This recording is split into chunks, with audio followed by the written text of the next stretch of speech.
Halo, selamat siang. Siang, Bu. Assalamualaikum. Waalaikumsalam. Gimana kabarnya anak-anak? Alhamdulillah. Baik. Semangat banget. Semangat tadi. Untuk hari ini itu kita akan melakukan bimbingan kelompok. Jadi anak-anak yang mengikuti bimbingan kelompok pada hari ini itu ada berapa orang ya? Karena kemarin kan absennya sudah dikasih ke ibu ya, jadi ibu akan absen dulu ya. Selanjutnya kita akan masuk ke tahapan pengenalan. Sebelum ibu mengenal kalian, ibu akan memperkenalkan diri dulu. Ibu bernama Ibu Septia. Ibu bekerja di sini sudah hampir 3 tahun. Selanjutnya ibu mau kalian memperkenalkan diri satu persatu ya, dari sebelah kanan ibu. Baik Bu, perkenalkan nama saya Anissa Nurdiana, biasa dipanggil Anissa. Selanjutnya, Perkenalkan nama saya Fani Reza Tania, biasa dipanggil Fani. Perkenalkan, nama saya Nanda Juliani, bisa dipanggil Nanda. Perkenalkan, nama saya Aditya Nugraha, biasa dipanggil Adi. Perkenalkan, nama saya Nita Adisti, bisa dipanggil Nita. Perkenalkan nama saya Cynthia Jara, bisa dipanggil Cynthia. Ih, numpuk banget. Perkenalkan, nama saya Meita Puspadewi, biasa dipanggil Meita. Perkenalkan, nama saya Eminisi, biasa dipanggil Emi. perkenalkan nama saya Minara, biasa dipanggil Meita. Perkenalkan, nama saya Eminisi, biasa dipanggil Emi. Perkenalkan nama saya Minara, biasa dipanggil Sebelum kita masuk ke bimbingan kelompok, ibu akan menjelaskan dulu tentang asas. Asas-asasnya itu kita memakai 4 asas. Yang pertama itu tentang asas kerahasiaan. Jadi kita dalam satu kelompok ini harus menjaga kerahasiaan dalam satu kelompok ini, masing-masing individu. Yang kedua itu ada asas keterbukaan, yaitu saling terbuka pada pendapatnya itu atau penyampaiannya kepada teman-temannya dalam satu kelompok. Yang ketiga itu ada asas kesukarelaan, yaitu kalian sudah datang dan meluangkan waktu untuk mengikuti bimbingan kelompok ini. Terus yang terakhir itu ada asas kenormatifan, yaitu di dalamnya itu tidak menyindir satu sama lain dari agama, suku, dan ras pada satu kelompok ini. Paham? Oke, anak-anak, selanjutnya yang kedua itu ibu akan menjelaskan tentang tujuan bimbingan kelompok. Yaitu tujuan bimbingan kelompok itu agar setiap anggota itu mampu berbicara di depan umum dengan mempunyai percaya diri, terus juga agar mampu mengeluarkan pendapat, ide, saran, dan tanggapan kepada setiap orang, dan mampu menghargai anggota kelompoknya masing-masing. Terus selanjutnya, cara bimbingan kelompok itu yang pertama ada tahapan kegiatan, yang kedua itu tahapan peralihan, yang ketiga itu ada tahapan kegiatan lagi, dan yang terakhir itu ada tahapan pengakhiran. Tentunya dalam bimbingan kelompok ini kita akan membahas tentang kurikulum di Indonesia.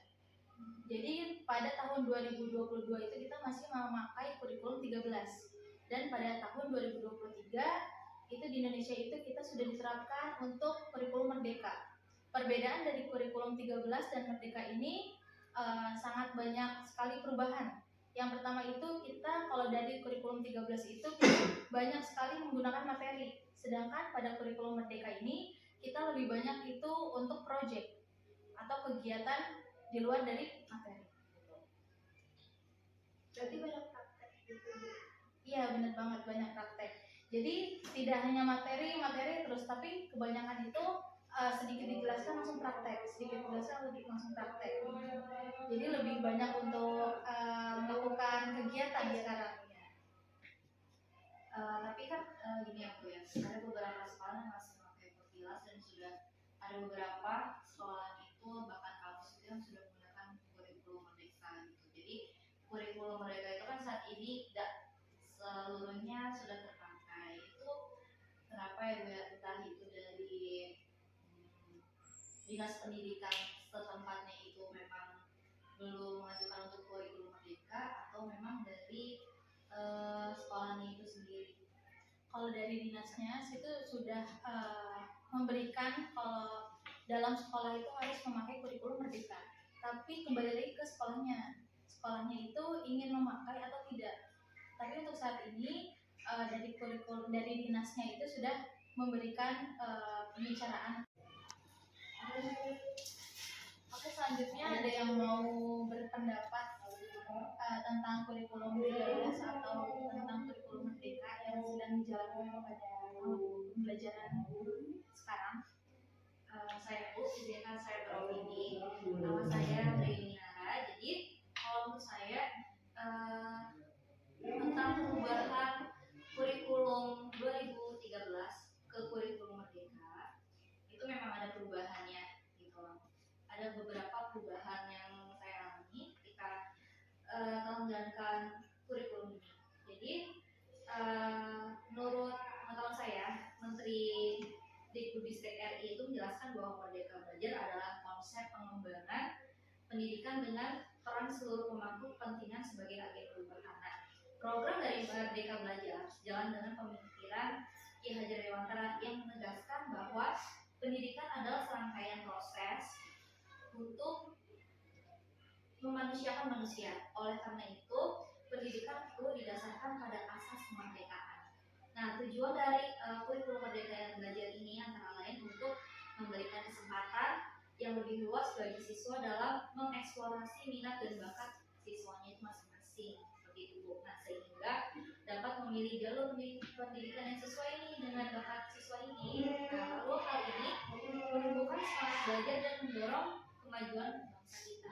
Tujuan Merdeka Belajar dalam jangka panjang dapat meningkatkan kualitas pendidikan dan mengembangkan potensi siswa, sehingga sumber daya manusia di Indonesia dan di masa depan memiliki integritas, kecerdasan, dan keterampilan yang lebih unggul. Seperti itu. Jadi konsep yang diperkenalkan dari Kementerian Pendidikan ini, menurut insight saya itu budaya riset dan teknologi Republik Indonesia pada tahun 2020 ini memberikan kebebasan bagi siswa dalam menentukan jenjang pendidikan, jenjang pelajaran, dan jenjang keahlian yang ingin dipelajari.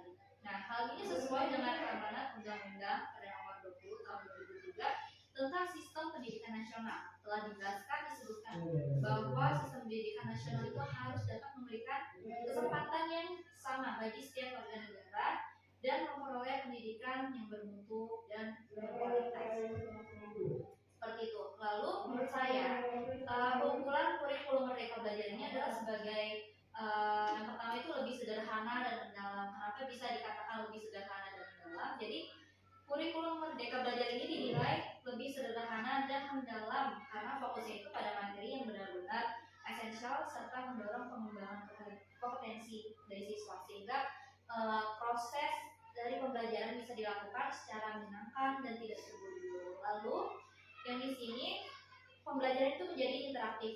Keunggulan lainnya adalah kurikulum Merdeka Belajar adalah bersifat interaktif.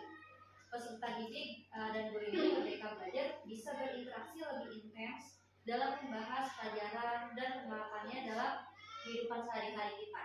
Lalu di sini merdeka dan relevan bagi peserta didik di tingkat SMA dan perguruan tinggi itu juga bisa lebih merdeka dengan menentukan sendiri program peminatan yang diikuti itu maunya apa. Nah, hal ini dapat disesuaikan dengan minat dan bakat serta kompetensi yang dibutuhkan industri, sehingga angkatan kerja atau sumber daya manusia yang kerja nantinya akan terbentuk lebih relevan untuk mendorong kemajuan bangsa. Itu menurut opini saya. Mungkin ada yang lain? Ada lagi yang lain yang ingin menambahkan?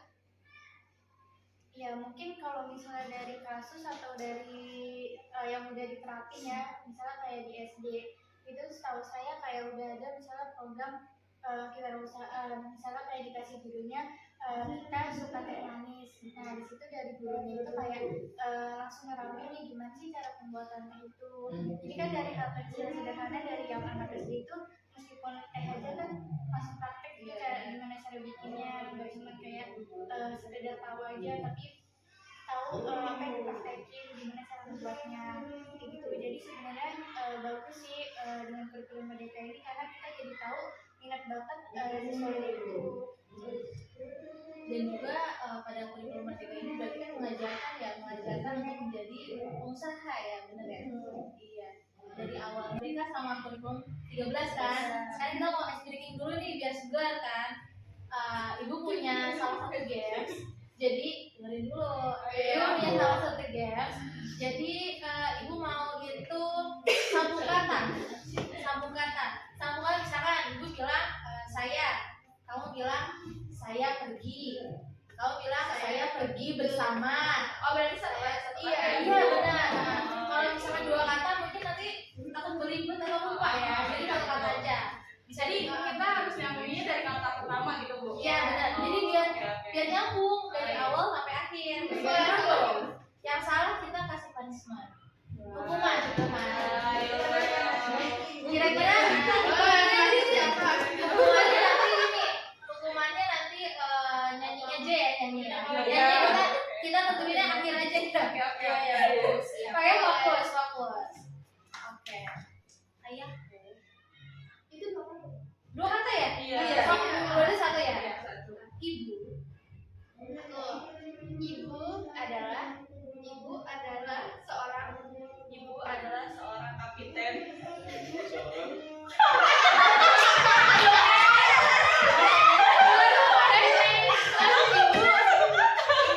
Baru Nyambung gitu. baru empat. Nggak usah nyambung. Yang fokus udah nggak apa-apa.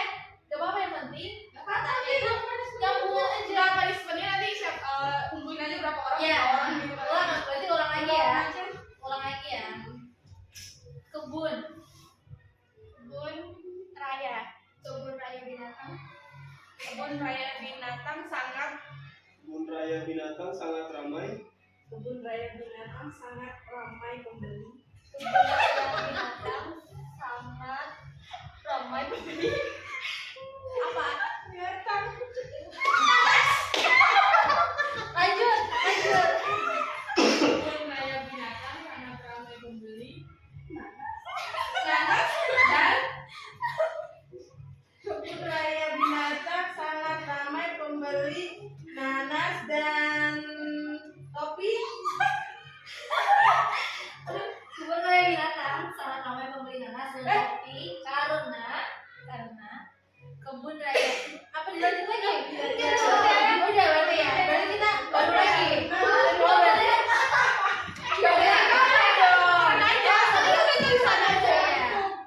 tadi udah ya. Tadi udah ya. Adit udah kalah ya. Kita cari mangsa lagi nih. Nggak boleh karena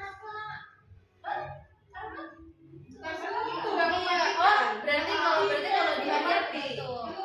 Oke, kita ulang lagi ya, ulang sekali lagi. ketiganya ditulis. Ya, langsung aja. Jadi biar aja lu. Enak ya kalian.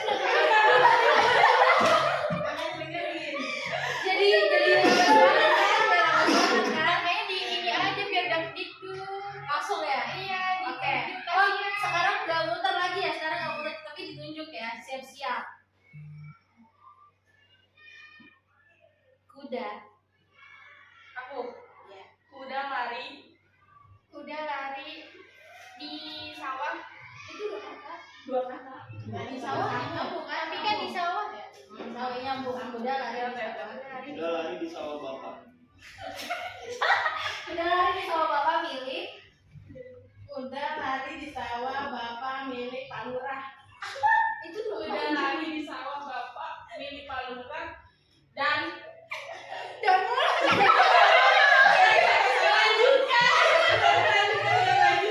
Lanjut. Kuda lari di sawah.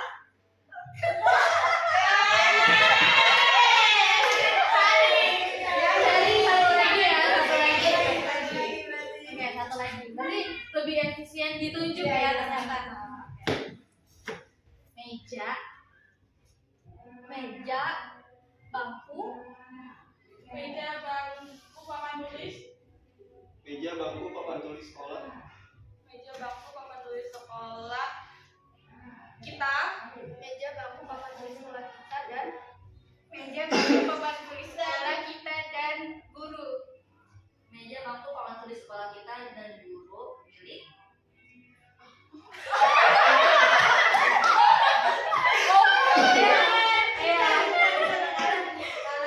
udah. Oke, berarti kita udah. Berarti kakak geser ke samping. Jadi biar dia bertiga. Tukeran. Untuk yang kalahnya kita kan mau kasih punishment ya. punishmentnya itu udah bisa mulai. Asli punishmentnya itu nyanyinya itu pelangi-pelangi tapi dari O. Bisa bersama-sama ya, bersama-sama. Oke, 1, 2,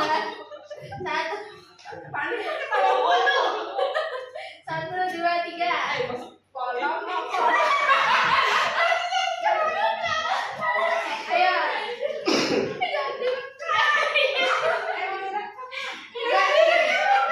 Udah ya, 1, 2, 3.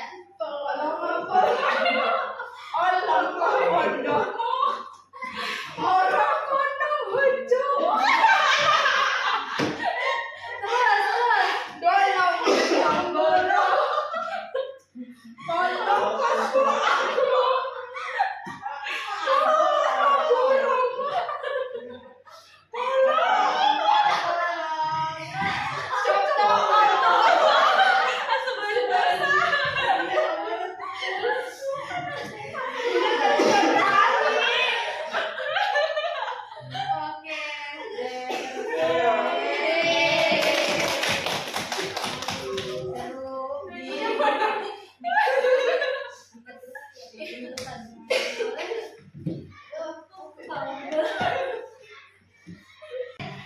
Setelah kita tadi sudah berpendapat, kita juga sudah menambah wawasan, menambah ilmu dari bimbingan kelompok ini. Tadi juga sudah membicarakan dengan kurikulum 13 dan kurikulum merdeka.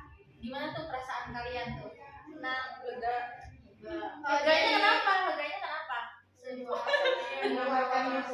Oh, jadi mengeluarkan pendapat gitu ya. Gitu. Kita bisa mengeluarkan insight kita dan opini orang lain. Oke, mungkin untuk pertemuan kita hari ini dalam bimbingan kelompok sudah selesai. Semoga pembelajaran materi pada hari ini bermanfaat untuk kita semua. Dan nanti untuk kita kedepannya agar menjadi guru gitu ya, menjadi guru yang bermanfaat juga bisa memberikan pembelajaran yang terbaik bagi anak-anak bangsa Indonesia. Oke, selesai pembelajaran untuk Alhamdulillah. Alhamdulillahirobbilalamin. Oke, untuk minggu depan berarti kita dijadwalkan di hari Selasa ya, pada jam setelah